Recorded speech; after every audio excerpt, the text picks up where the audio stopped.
हमारा next topic which is to be covered वो है फंक्शन एंड प्रोसीजर्स। ठीक है, फंक्शन एंड प्रोसीजर क्या चीज़ है, फंक्शन एंड प्रोसीजर किस लिए इस्तेमाल होता है, सबसे पहले हम लोग इसकी डेफिनेशन पढ़ लेते हैं कि काम क्या करता है। उसके बाद इन दोनों के दरमियान डिफरेंस क्या है। उसके बाद डिफरेंट टाइप्स ऑफ फंक्शंस जो मैंने तुम लोगों को हम लोगों के जब हम लोग सिलेबस रिव्यू कर रहे थे तब भी बताए थे, वो भी देख लेते हैं।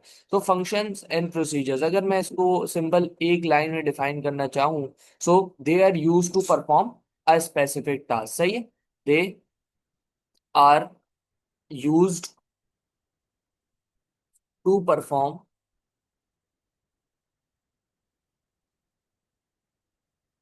specific task।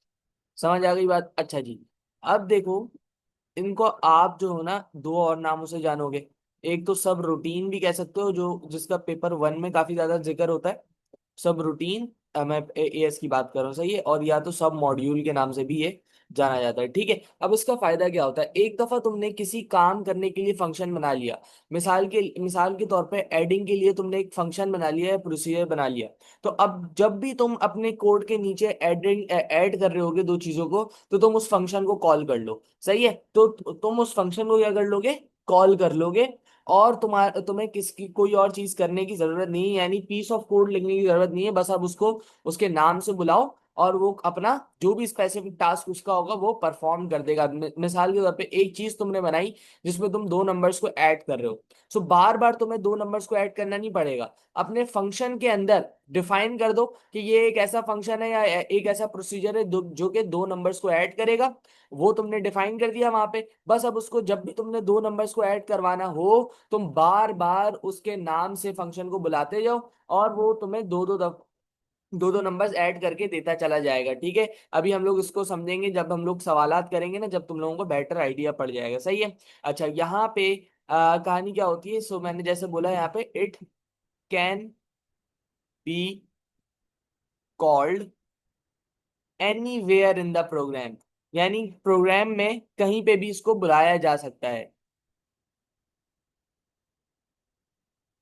जहां पे आपको उस फंक्शन की नीड हुई वहां पे आप उसको बुला लें। सही हो गई बात? अच्छा, अब देखें, यहाँ पे हम लोग जरा इन दोनों का डिफरेंस समझ लेते हैं कि प्रोसीजर एंड फंक्शन के दरमियान डिफरेंस क्या होता है।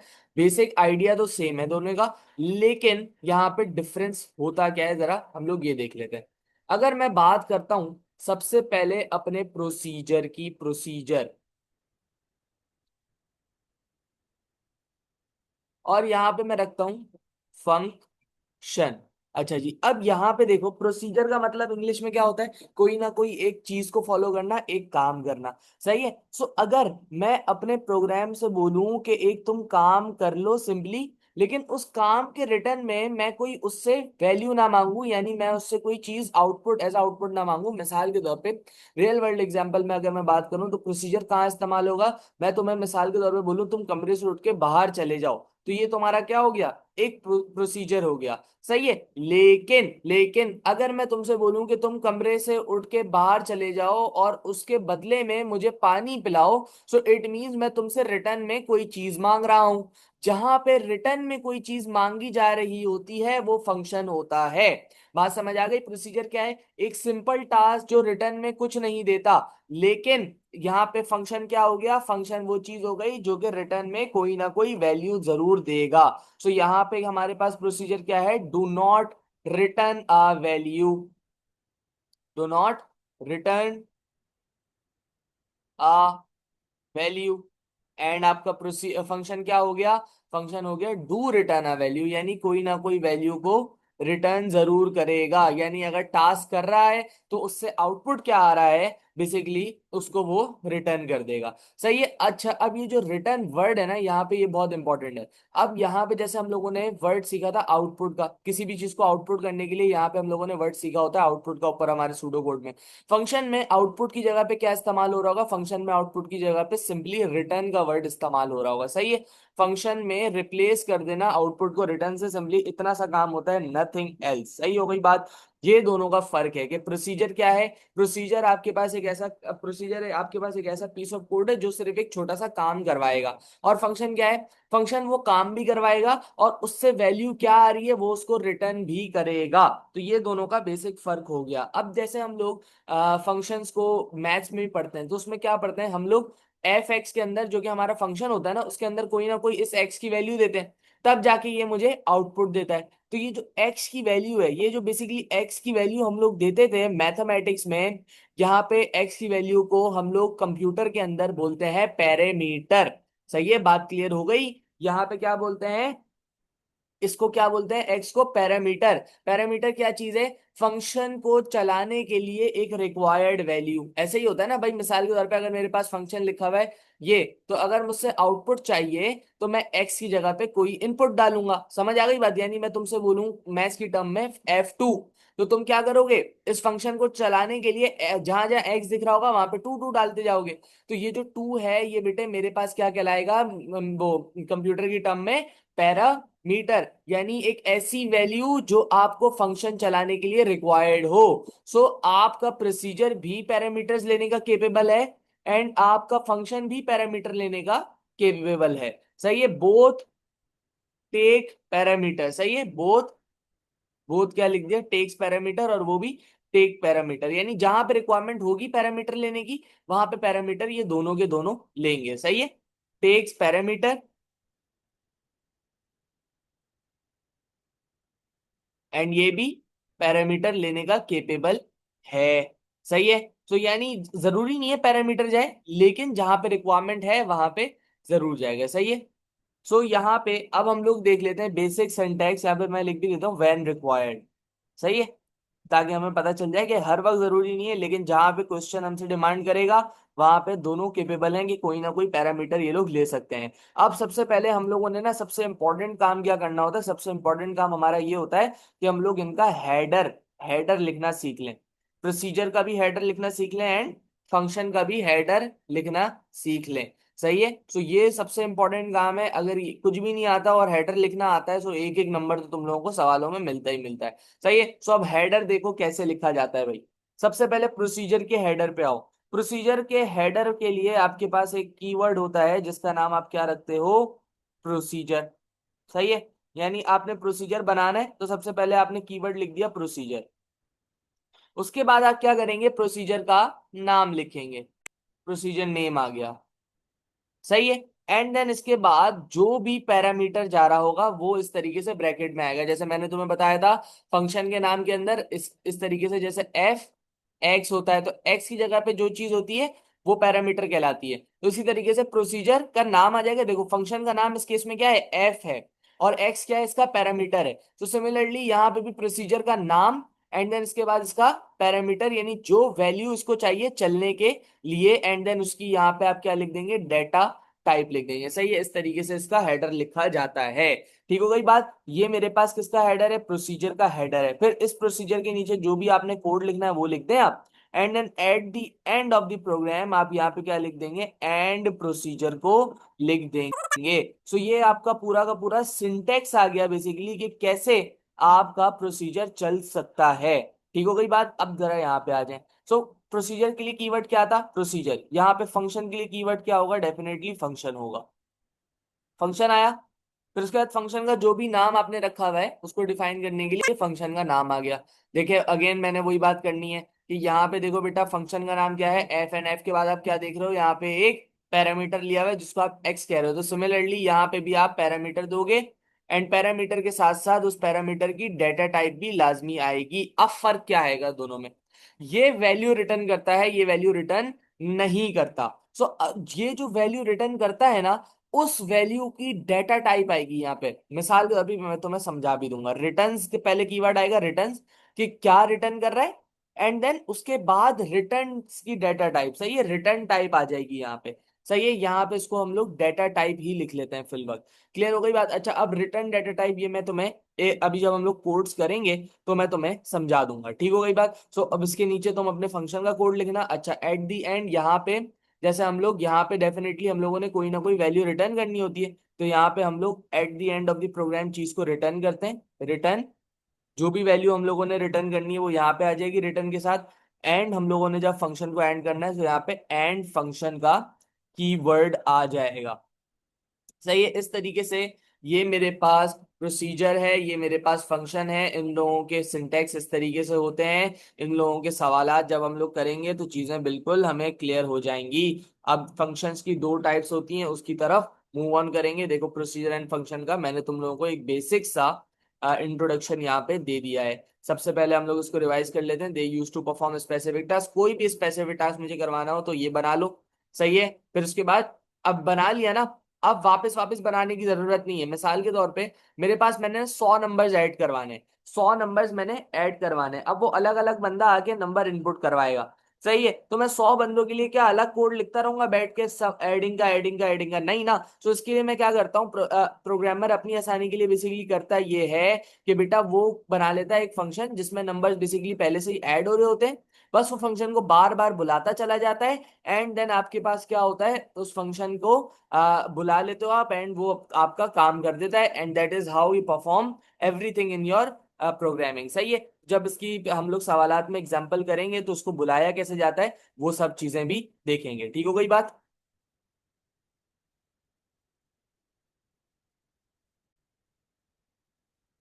अच्छा, अभी अभी हम क्या करेंगे कि हम लोगों ने जो ऊपर कोड लिखा हुआ था ना लीनियर सर्च का, उसको मैं एज अ फंक्शन भी लिख के दिखाता हूँ और इसको मैं एज अ प्रोसीजर भी लिख के दिखाता हूँ। फिर ये भी दिखाऊंगा कि हम लोग कॉलिंग कैसे करेंगे, कि बेसिकली हम लोग कॉल कैसे करेंगे चीजों को। ठीक है।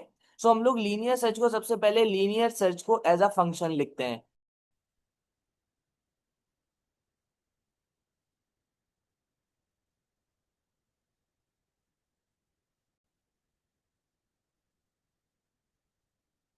As a function.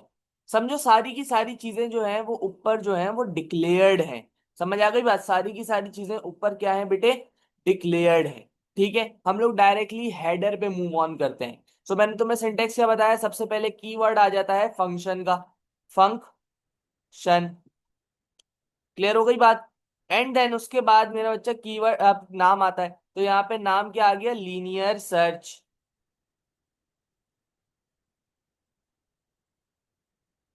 अच्छा, अब आता है पैरामीटर। तो आप खुद सोचो कि लीनियर सर्च के प्रोग्राम को कौन सा इनपुट देना होता है जो वो प्रोग्राम चलता है। तो बेटा वो इनपुट कौन सा होता है, वो यूजर देता है ना, सर्च नेम।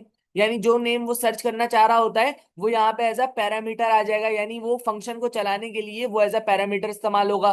तो मैं यहाँ पे देखो, पैरामीटर जो है ना वो एज अ वेरिएबल ही होता है, उसमें कोई फर्क नहीं है। बस इसका नाम क्या रख दिया, पैरामीटर रख दिया। बस वो नाम चेंज करने के लिए यानी डिफरेंशिएट करने के लिए चीजों को कर दिया, वरना इसमें और फंक्शन उसमें और वेरिएबल में कोई एग्जैक्टली फर्क है नहीं। सही है। और सर्च नेम की डेटा टाइप आपके पास क्या आ जाती है, स्ट्रिंग आ जाती है। अब यहाँ पे आपने रिटर्न्स लिखना है। अब मैंने आपको बोला था कि रिटर्न टाइप आएगी। अब रिटर्न टाइप क्या चीज है, जरा सबसे पहले मुझे एक चीज आपने बतानी है कि मेरा जो लीनियर सर्च का प्रोग्राम है वो रिटर्न क्या करेगा। मैंने बोला अगर तो मुझे ये सर्च नेम मिल गया, या तो वो मुझे इस सर्च नेम की पोजीशन रिटर्न करेगा। समझ आ गई बात? पोजीशन रिटर्न करेगा। या तो अगर मुझे ये नेम नहीं मिला, या तो मुझे अगर मेरे एरे के अंदर ये नेम नहीं मिला, सो ये रिटर्न करेगा -1। सो ये इसकी क्या है, रिटर्निंग वैल्यू है। ये क्या है इसकी, रिटर्निंग वैल्यूज हैं, रिटर्न वैल्यूज हैं। सो रिटर्न वैल्यूज की डेटा टाइप क्या है बेटा, पोजीशन भी इंटीजर और -1 भी इंटीजर ना, दोनों के दोनों इंटीजर। तो यहाँ पे क्या आएगा, रिटर्न टाइप क्या बन गई मेरी, इंटीजर। बात क्लियर हो गई? ये यहाँ पे मेरे पास एरे का वो लीनियर सर्च का फंक्शन शुरू हो गया है। समझ आ गई बात? ये क्या शुरू हो गया, लीनियर सर्च का फंक्शन शुरू हो गया। अब इसके अंदर क्या करना है, मैंने एक इंडेक्स के वेरिएबल को इनिशियलाइज कर लिया। इंडेक्स का वेरिएबल क्या हो जाएगा, 1 हो जाता है। ये मैं आपकी पोजीशंस के लिए इस्तेमाल करूंगा। एंड एक फाउंड वाला वेरिएबल मैंने यहाँ पे इनिशियलाइज कर लिया, एंड फाउंड वाला वेरिएबल भी यहाँ पे फॉलो हो जाता है। सारी डिक्लेरेशन फंक्शन से पहले। सही है। जो इनिशियलाइजेशन है वो बेशक आप फंक्शन के अंदर कर लें, कोई इशू नहीं है। यहाँ पे अब अपना रिपीट वाले लूप से कर लेते हैं सवाल को, क्योंकि ऊपर हमने वाइल से किया ना, तो थोड़ा डिफरेंशिएट कर लेते हैं। ऊपर वाली वीडियो देख लेना अगर समझ ना आ रहा हो। सो यहाँ पे हम लोग रिपीट से कर रहे हैं। लीनियर सर्च क्या होता है, लीनियर सर्च में हम लोग एलिमेंट को सर्च करते हैं। तो यहाँ पे मैंने लिखा इफ, एरे का नाम मैं रख लेता हूँ माई डाटा, समझो बना हुआ है पहले से, my data index. Is equals to, अगर ये क्या यहाँ पे आपको सर्च नेम मिल गया तो, सर्च नेम मिल जाए तो आपने क्या करना होता है, फाउंड को ट्रू कर देना होता है, देन कर दें आप, then found is equals to नहीं बल्कि फाउंड में वैल्यू गई ट्रू की, समझ आई। एल्स में आप गए, एल्स में आपने अगली पोजीशन पे सर्च करना होता है, तो अगली पोजीशन के लिए आप क्या करेंगे, index is equals to index plus one, यानी इंडेक्स में एक का इजाफा कर देंगे जैसे हम लोग करते हैं। सही है, अगर इसकी लॉजिक समझनी है तो ऊपर देख लेना, ऊपर लीनियर सर्च के कोड की चीजें मौजूद है। ठीक हो गई बात, यहाँ पे आपने एंड इफ लगाया, अब लूप को एंड करने की कंडीशन लगा दी। वो भी कंडीशन हमें पता होती है, क्या कंडीशन होती है बेटे, कंडीशन सबसे पहली ये होती है कि इंडेक्स जो है, मिसाल के तौर पे मेरे एरे की लेंथ है 5, तो मैंने बोला मेरा इंडेक्स जो है वो 5 से बड़ा जब तक नहीं होता जब तक चलते रहो।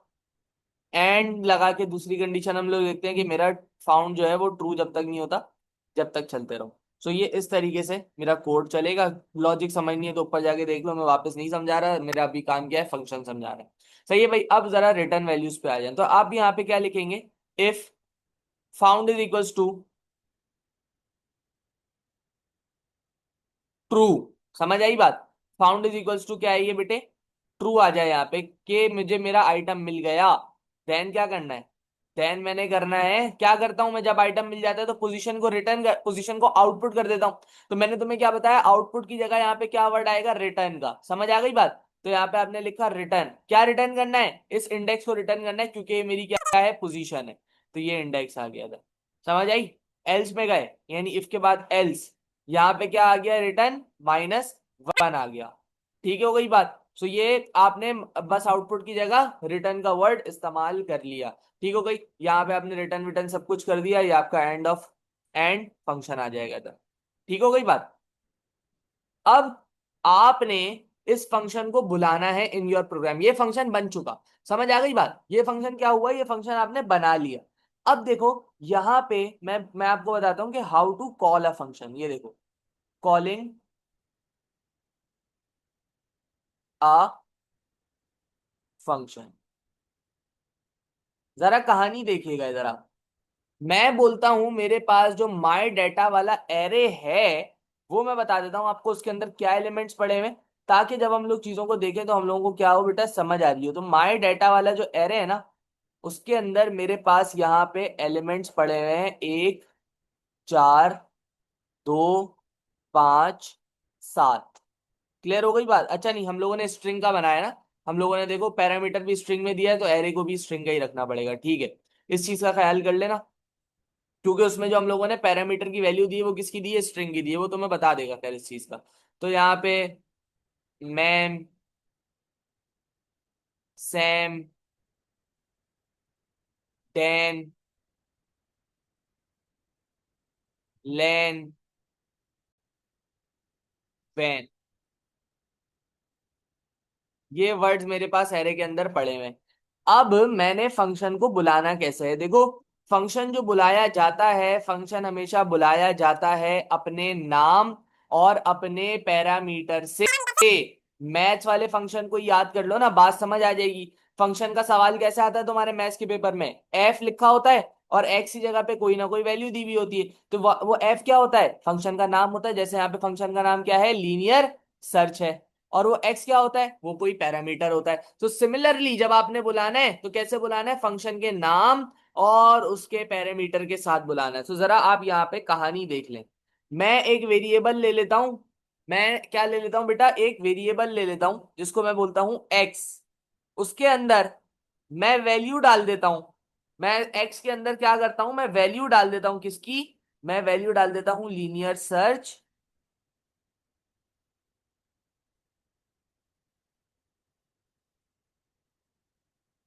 अब लीनियर सर्च को चलने के लिए क्या चाहिए, एक पैरामीटर, और दूसरी चीज क्या है, वो पैरामीटर क्या होना चाहिए, वो पैरामीटर होना चाहिए स्ट्रिंग। तो यहां पे मैंने लिख दिया डेन। तो भाई क्या होगा, जो भी वैल्यू मेरा लीनियर सर्च आउटपुट रिटर्न कर रहा होगा वो किसके अंदर स्टोर हो जाएगा, एक्स के अंदर। और अगर मैंने यहां पे कर दिया आउटपुट एक्स, तो यहाँ पे आउटपुट क्या आ जाना चाहिए, 1, 2, 3। तो यहाँ पे आउटपुट आ जाना चाहिए 3।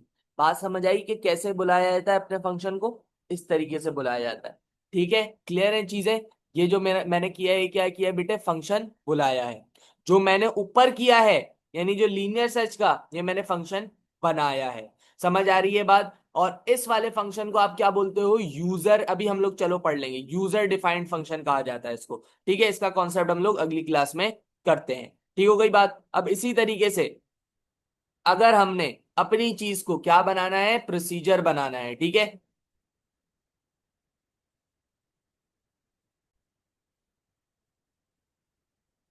अच्छा भाई, अब देखो लीनियर सर्च एज प्रोसीजर। देखो मैंने सारा का सारा कोड नीचे कॉपी कर लिया, सिर्फ और सिर्फ हेडर एडिट एडिट करेंगे, और जो चीजें एडिट करेंगे वो मैं तुम्हें नीचे बता दूंगा। प्रोसीजर का हेडर कैसे लिखते हैं, सबसे पहले कीवर्ड आता है प्रोसीजर। तो यहाँ पे हम लोगों ने प्रोसीजर का कीवर्ड लिख लिया। उसके बाद नेम आता है। नेम यहाँ पे आ गया लीनियर सर्च। ठीक है। एंड देन पैरामीटर आता है। सो सिंपली इसका पैरामीटर क्या हो जाएगा, सर्च वैल्यू, या सर्च नेम, सॉरी, क्योंकि नीचे भी सर्च नेम इस्तेमाल हुआ है। सो और इसकी डाटा टाइप क्या हो जाएगी, स्ट्रिंग हो जाएगी। And that's it. समझ आ गई बात। सो ये आपका प्रोसीजर है। क्यों, क्योंकि प्रोसीजर कोई वैल्यू रिटर्न नहीं करता, तो रिटर्न टाइप आती नहीं है। और दूसरा क्या फर्क आएगा, यहाँ पे आप देखो, अगर found is equal to true, तो यहाँ पे क्या हुआ था, रिटर्न इंडेक्स। लेकिन प्रोसीजर क्या रिटर्न करता है, नहीं करता। तो प्रोसीजर क्या करेगा बेटे, आउटपुट करेगा। ऐसा नहीं है कि प्रोसीजर में कैपेबिलिटी नहीं है कोई चीज आउटपुट करने की, बट वो वर्ड चेंज कर दिया, रिटर्न और आउट, रिटर्न का वर्ड चेंज कर देते हैं बस। उसमें फंक्शन के अंदर आउटपुट की जगह रिटर्न का इस्तेमाल होता है, और यहाँ पे सिंपली आउटपुट का इस्तेमाल होता है। बुलाने का तरीका भी बिल्कुल सेम है। पाइथन में ऐसी कोई चेंजिंग है ही नहीं। पाइथन बोलता है डीईएफ लिखो, प्रोसीजर बनाओ, फंक्शन बनाओ, मुझे कोई फर्क नहीं पड़ता। बात क्लियर हो गई। तो ये प्रोसीजर है, देख लो कैसा प्रोसीजर है, बगैर किसी रिटर्न वैल्यू के। और ये क्या है बेटे, ये मेरे पास फंक्शन है, ये रिटर्न वैल्यू के साथ है। क्लियर हो गई बात। सो ये सारे के सारे डिफरेंसेस थे between a procedure and a function. अब हम लोग पढ़ेंगे user defined function, and then उसके बाद प्री डिफाइंड फंक्शन। ठीक है।